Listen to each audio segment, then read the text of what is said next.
పవన్ కళ్యాణ్ గారిని, చంద్రబాబు నాయుడు గారు, మోడీ గారు కూటమి ప్రభుత్వం ఇచ్చిన పథకాలు అమలు చేయాలంటే కష్టంతో కూడినవి.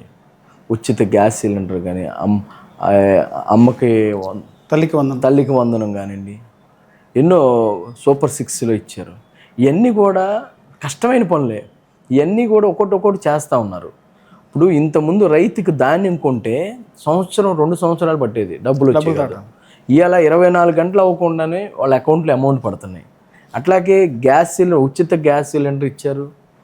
అనేకమైన పథకాలు చేస్తూ ఉన్నారు. చేస్తూ పోలవరం ప్రాజెక్ట్ కంప్లీట్ చేయాలి, అట్లాగే రాజధాని డెవలప్ చేయాలి, రాజధాని కట్టుకోవాలి, ఇచ్చిన మాట కొత్త కంపెనీలు రావాలి, ఈ రాష్ట్రాన్ని డెవలప్ చేసుకోవాలి. సరైన రోడ్లు ఉండే కాదు. ఇప్పుడు మన ప్రభుత్వం వచ్చినాక పవన్ కళ్యాణ్ గారు పంచాయతీ శాఖ మినిస్టర్గా అయినప్పటి నుంచి మీరు చూస్తూ ఉన్నారు ఎన్ని మార్పులు వచ్చినాయి.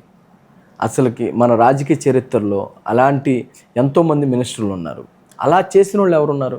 ఈరోజు చంద్రబాబు నాయుడు గారు మరి అంత వయసులో కూడా అన్ని గంటలు టైం కేటాయిస్తూ ఆయన ఆరోగ్యం కూడా పక్కన పెట్టి ఈ ఆంధ్ర రాష్ట్రం భవిష్యత్తు బాగుండాలి అని ఎన్నో ఆయన విజన్తో ముందుకెళ్తున్నారు. మరి ఇవన్నీ కూడా మనం వెయిట్ చేయాలి.